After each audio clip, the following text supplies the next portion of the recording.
am the Whistler, and I know many things, for I walk by night. I know many strange tales hidden in the hearts of men and women who have stepped into the shadows. Yes, I know the nameless terrors of which they dare not speak.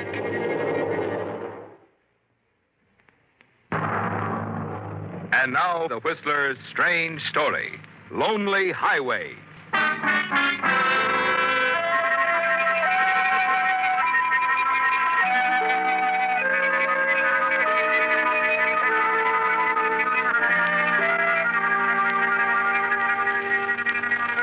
As the lights of the heavy truck pierced the darkness, illuminating the lonely highway far ahead, the driver watched the rear-view mirror almost as much as he did the road. The car, far back, was now gaining and honking its horn strangely. And as the car drew alongside, there was sudden recognition. The truck slowed down, ground slowly to a halt at the crest of a hill. The truck driver climbed down, and a tall man, Ted Mallory, stepped from the car that had been following. You are tall, aren't you, Ted? Tall, easy to look at, and ruthless. You walk forward to meet your partner, because this entire matter has to be handled quickly, doesn't it, Ted? Glad I caught up with you, Harry. What's up, Ted? I had to talk to you, Harry. Well, what, did it keep till tomorrow? I didn't know what to think until I recognized the car. No, it won't keep, Harry. Too important. Something on the holdups we've been having? Well, not exactly. Frankly, I thought that was just what was happening. I guess you know that's why I took this run out myself tonight. Sure, Harry, I know all about it. Well, it's got to stop, Ted. We're losing drivers. We'll lose our insurance next. I know, Harry. That's why I want to sell. Now, look, we've been all through that. If you chase me out here tonight, No, the arguing's over.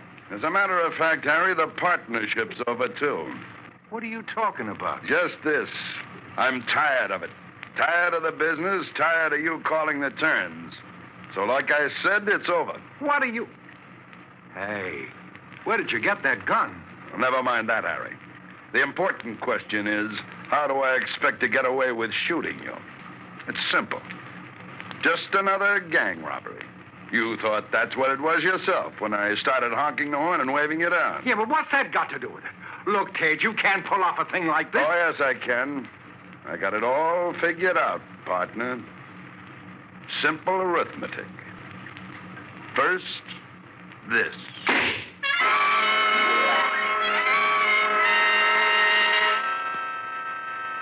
That was your first move, wasn't it, Ted? And it's over. Now your second move.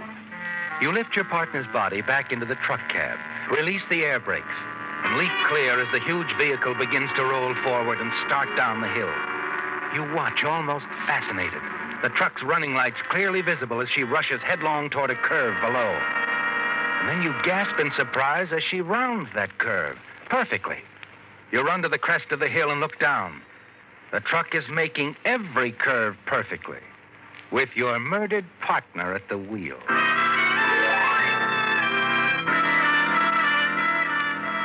You hurry back to your car, get behind the wheel, and race down the highway. But it's no use, is it? There's no sign of a crash, no truck. It's disappeared, vanished into the night. There's nothing you can do but head back, fast, to your apartment.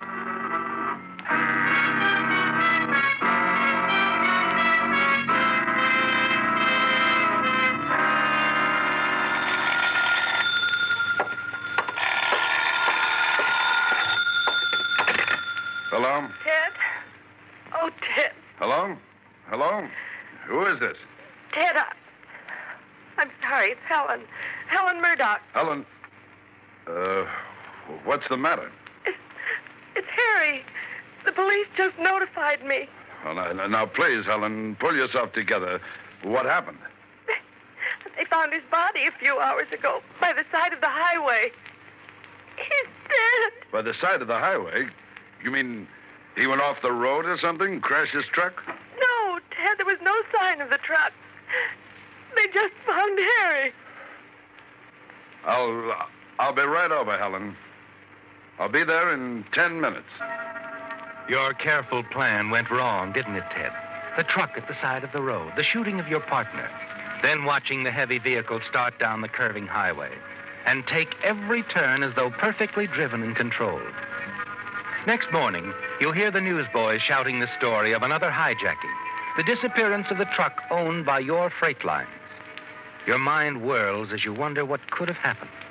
If it was the work of a gang with a member hiding in the back of the truck. If so, there was a witness to what you did, wasn't there, Ted? Someone who saw you kill Harry Murdoch. Late that afternoon, you receive a police report. The truck has been found, parked near the Hilltop Cafe on Highway 101. You take a driver with you, hurry to the spot. Find a highway patrolman waiting there for you. Good afternoon, officer. I'm Ted Mallory. Well, there it is, Mr. Mallory. There's your truck. Well, the cargo, I don't suppose... Clean. They took everything. Everything. Everything. Including my partner's life. I don't think they planned to do it, Mr. Mallory. What makes you think that? Well, up to last night, they'd steered clear of murder. Usually knocked the driver out, tied him up, and left him in a truck. I see. Last night, someone in the gang had a nervous trigger finger. Murderous rat. We'll get him, Mr. Mallory. Don't you worry about that. I know, officer, I know. It'll be easy, though. After what happened, the killing, the gang will probably lay low for a time, may even break up or move on somewhere else. You think they'll move on? My guess is they'll move on. But as I said, Mr. Mallory, we'll find the man who killed your partner. You can count on it. We'll get him.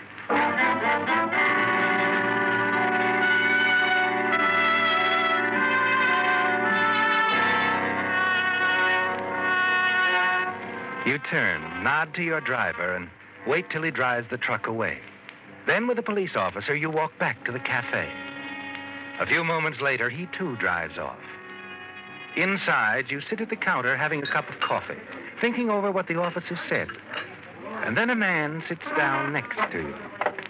Very unfortunate, Mr. Mallory, about your partner's death. Yes. Thanks. It was unfortunate. Work of a gang, they say. That's right. Only we know different, don't we?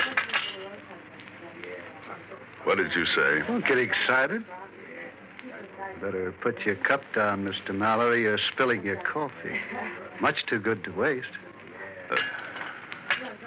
What are you driving at? Just this, friend. I was in the back of that truck. Oh, sure. It was the work of a gang, all right. The hijacking part. Nice haul. Only what? I just get a small share, you know, and it's a risky business. So? So now I'm in a new business. Legitimate. How do you figure? You worked it out for me, Mr. Mallory. Simple arithmetic. 1, you kill your partner. 2, I see you do it. 3, you were going to take over the lines yourself. Buy off Harry's widow for a song. And 4? 4, I'm going to let you do it. Only one little bit of addition there. You count me in, too. A silent partner in exchange for silence. Well, I guess I really haven't much of a choice, have I, Mr... Phillips. Lenny Phillips. Okay, Phillips. I'll talk to Harry's widow tomorrow. Make a deal. I thought you'd see it my way.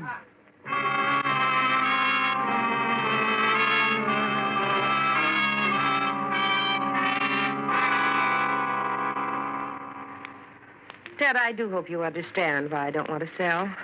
It all came so suddenly. I want time to think. Well, whatever you say, Helen, I must admit it surprises me a little. I'll be at help, too. Really, I will. By the way Harry used to talk, you men have needed someone like me around that freight office to take charge of the accounts. Never mind, Helen. I said I understood, didn't I?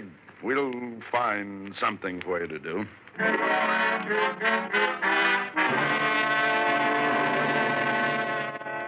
Again, the unexpected has happened, hasn't it, Ted? Helen Murdoch has turned down your offer to buy her out. Made it clear she intends to remain with the freight lines as a partner. And you wonder why. You can't quite accept her explanation, can you? No. You feel certain there's something else behind her move. Her decision complicates matters, doesn't it? Is definite cause for alarm. And there's still Lenny Phillips to think about. The following morning, Lenny walks into your office. Morning, Teddy. I just dropped in to see how you made out with Harry's widow last night. I didn't. What do you mean? I thought you had an appointment. Oh, I saw Helen, but she wouldn't sell. What? She turned down my offer. It's too bad. Maybe you better make her a more attractive offer, huh? It won't do any good. Maybe you'd better be a little bit more persuasive. Listen, Phillips, I tried my best. Try again. I will, but you got to give me time. What for? Well, right now, Helen's sort of at a loss. Doesn't know what to do with herself. She wants to work around the office here, type, do some filing, anything to occupy her mind. I figure she'll get tired of the routine after a while and bow out. Meantime, what am I supposed to do? Sit around while she cuts into my profits? Not me. That's not the way I got it planned. This partnership is just between the two of us.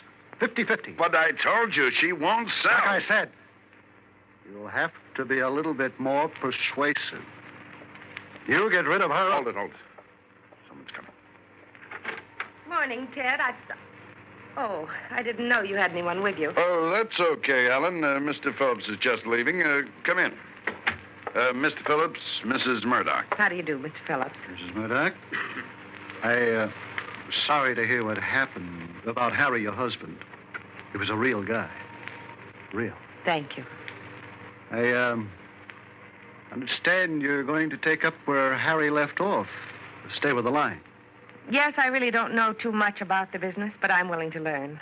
I do hope Ted will be patient with me. Oh, of course, Helen, of course. Well, I've got to be shoving off, Ted. I got an appointment. Nice meeting you, Mrs. Murdoch. Thank you. Goodbye, Mr. Phillips. See you around, eh, Ted? Yeah, sure. I hope I didn't rush him away. No. He just dropped in to say how sorry he was about what happened. Was he a friend of Harry's? Yeah. Well, Ted, where do I hang my hat and coat? I'm ready to go to work. Well, sure. You can use Harry's desk over there. I didn't know you'd be in so soon, or I'd have straightened things out. Well, I'm rather anxious to get started, Ted. I hope you don't mind my moving in like this. I won't be much of a problem, really. If I do say so myself, I do catch on to things quickly. Very quickly.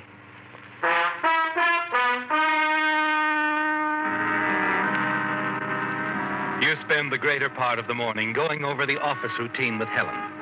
And as a week goes by, you notice she seems to become more and more interested in the work.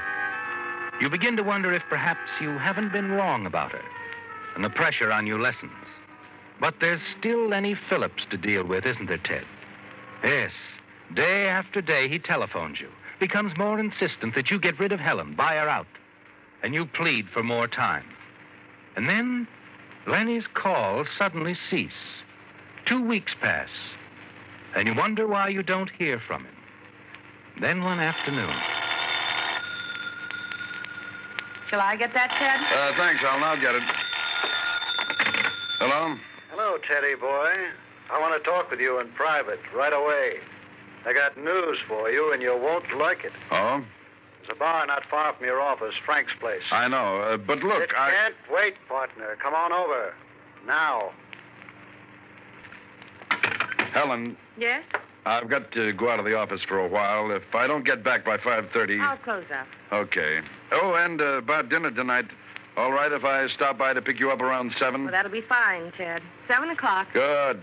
That'll give me time to see the party you just phoned.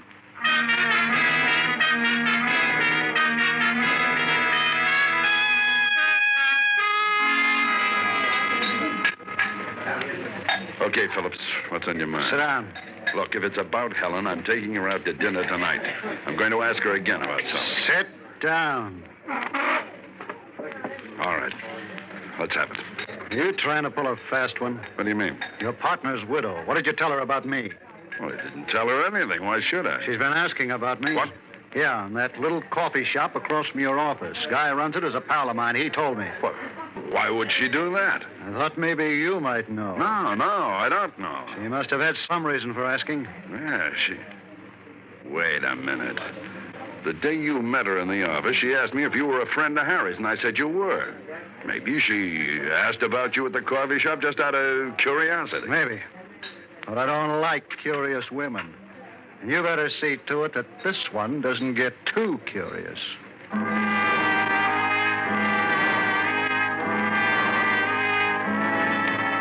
You'd almost made up your mind about Helen, hadn't you, Ted? Yes, you were finally prepared to accept her explanation. The reason she gave you for continuing as an active partner in the freight line. It was something for her to do to occupy her time, something to help her over the shock of Harry's sudden death. But now she's inquiring about Lenny Phillips. And you don't like that, do you? No. And you've got to do something. You think about it as you hurry to your apartment and pace the floor. And then finally an idea occurs to you. It's a way out, isn't it, Ted? And you decide to move fast.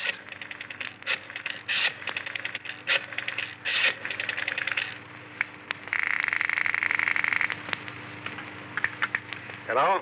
Hello, Phillips. Ted. What's on your mind? Look, I think you're right about Helen. She's getting too curious. When I got back to the office, she started asking me questions about you. Something's got to be done about that. Right. And I have an idea. Suppose we meet and talk it over. Frank's place will do, say in half an hour. I'll be there.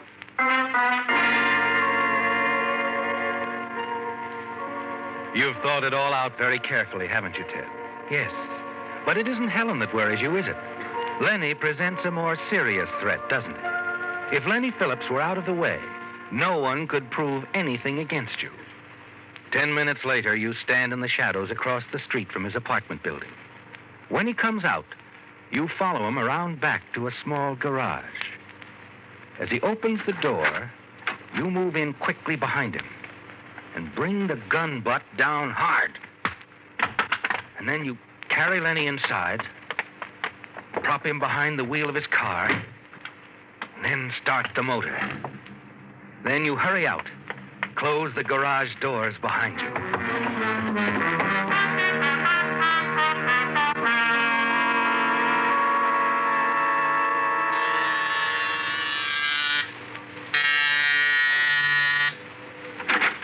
Oh, hello, Ted. Come in. I'm sorry if I'm a little late. It's quite all right. Oh, I fixed some drinks. Fine. Just thought it'd be nice if we had our cocktails here. Besides, I wanted to talk to you, Ted. Good. I hope it's... Sit down, please. Oh, sure. Oh, what's on your mind, Helen? It's about Harry, and, well, it's not going to be easy for me to tell you this, Ted. What is it? I know how close the two of you were. You started in together, built up a fine business. Harry was the best friend I ever had, Helen. He really wasn't, Ted. What? He was mixed up with a gang of hijackers, getting a cut from them. Harry? Yes, when I found out, I threatened to tell you about it, but he just laughed. He knew I wouldn't say a word. I can't believe it. Harry mixed up with that gang? It's true, Ted. And they killed him. Remember that man I met in the office some time ago, Lenny Phillips? Sure. What about him? I'm pretty sure he's the man who used to telephone Harry. Thought I recognized his voice. He's one of the gang. Phillips, one of Harry's hijacking gang? Yes. He probably knows who killed Harry, too. Maybe he did. Maybe that's why he came to the office to see you. What do you mean, Helen? To find out if he could how much you knew. If you suspected Harry was involved with the gang. You mean he was afraid Harry might have told me something about them? Yes. Have you seen him since? Why, no, I haven't. Ted, I think this is a matter we should take to the police. Don't you? I think you're right. I think you should tell them what you know and what you suspect. We've got to do all we can to find Harry's murderer. I'm glad you feel this way about it, Ted. We'll talk to the police in the morning. In the morning. All right, now, you said something about drinks. Oh, of course. All right, we'll drink a toast, Helen. To us. To the continued success of our freight line.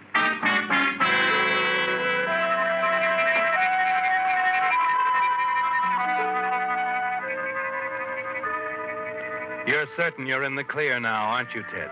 Helen Murdoch doesn't suspect you of being involved in her husband's murder.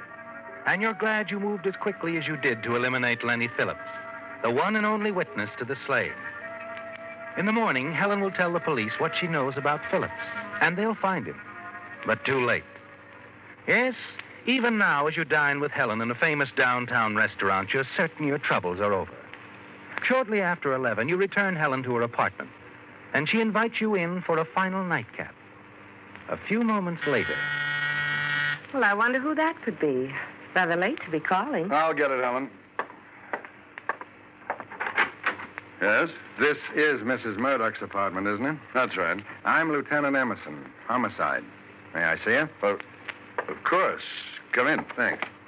I'm Mrs. Murdoch, Lieutenant. What is it? You know a man named Phillips? Lenny Phillips, Mrs. Murdoch? Why, yes. Someone tried to kill him tonight. Fortunately, the attempt was unsuccessful. Phillips is at the emergency hospital now, but is in no shape to talk, at least for the moment. That's why I'm here to ask a few questions. Someone tried to kill Phillips. Do you have any idea who? We know who, thanks to the private detective you hired a few days ago. Private detective? You hired a private detective, Helen? Yes, to follow Phillips. I'm sure he was a member of that hijacking gang that killed Harry. I wanted to find out everything we could about him before they got to you. Your private eye found out plenty tonight. He gave us a complete description of the would-be killer and the number of the license plates on his car. According to the Motor Vehicle Bureau, the car is owned by a man named Ted Mallory, your late husband's partner. Now your partner, Mrs. Murdoch.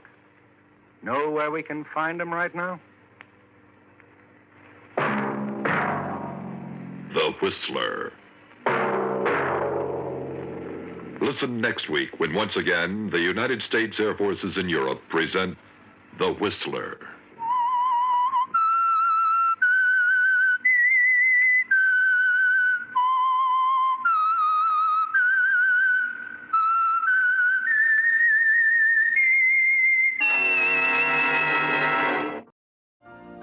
You've been listening to the OTR Gold Network. Find more classic radio at otrgold.com.